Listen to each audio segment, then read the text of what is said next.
What's up guys, and welcome to the channel. Now today I'm going to show you my take on how to wet sand and polish your Rustoleum paint job.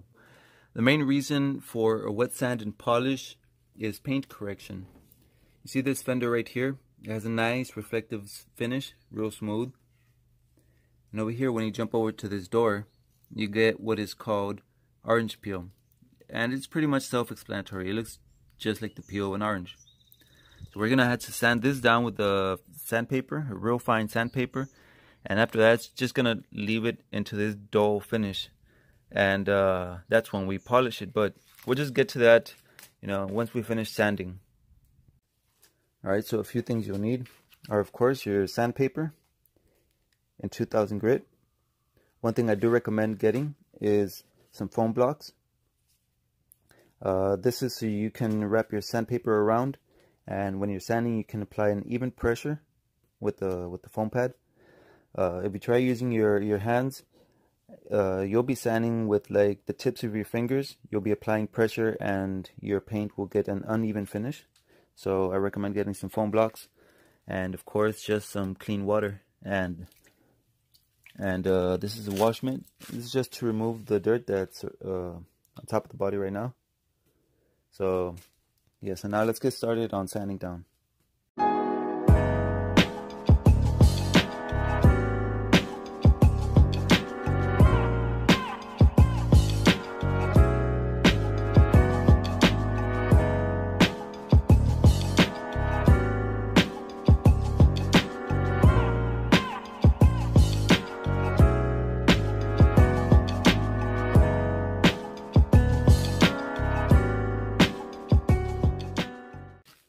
Alright guys, so right now we're at a pretty good spot where questions should arrive.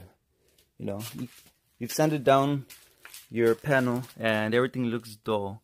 Right here on this bottom portion, I haven't sanded yet. You can still see the orange peel. But over here where you've sanded, there's still some dots right here that you can see that are still shiny. These spots are the low spots on your paint. Basically, let me just help you out right here. When you spray your paint, your paint doesn't flatten out evenly. So I'm just gonna draw this just for an exaggeration. That's your paint, and this is the orange peel. All these bumps right here, that's your orange peel. So when you sand down, basically you're cutting down all these little bumps on top. So when you see a nice dull surface, it means that you've reached the bottom of these bumps. When you see shiny spots, it's these little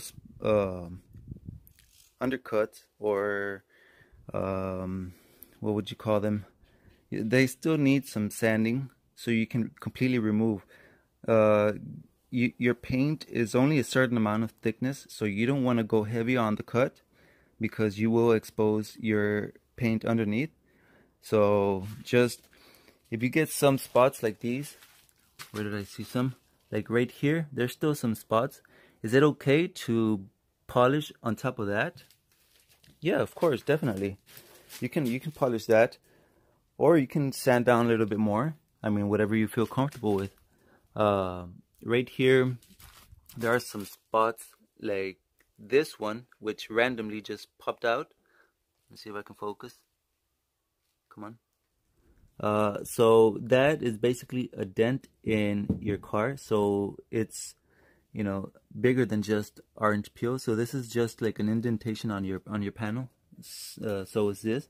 So this is what I'm talking about, these little shiny spots right there. So you can either sand them down a little bit more and then polish, or you could just polish over that. I mean, you'll still have this little not orange peel, but can you see right here? It's like a little wrinkle effect, but right there it still needs a little bit more sanding. So I pretty much covered what I'd say are good steps to sanding.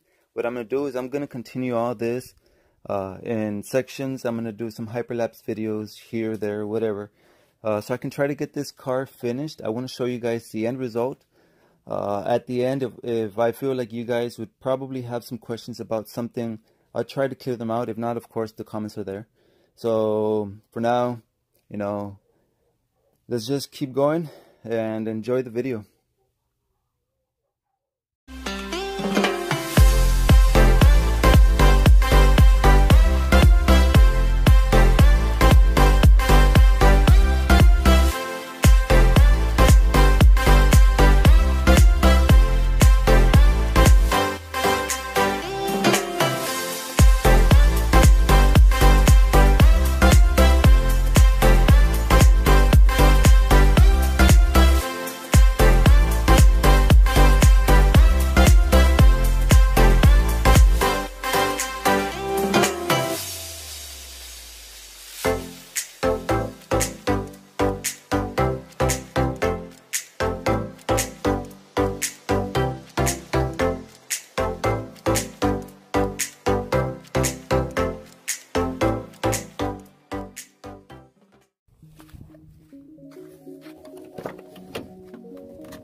Alright guys, so the car is fully sanded already.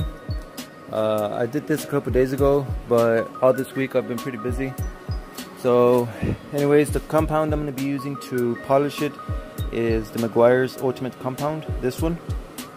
I also have this Ultra Cut compound, but as I was trying this one earlier, I noticed it dries out before I can get to like polish it. So yeah, I'm not going to be using this one. It might be this Texas heat or something, but it actually dries out.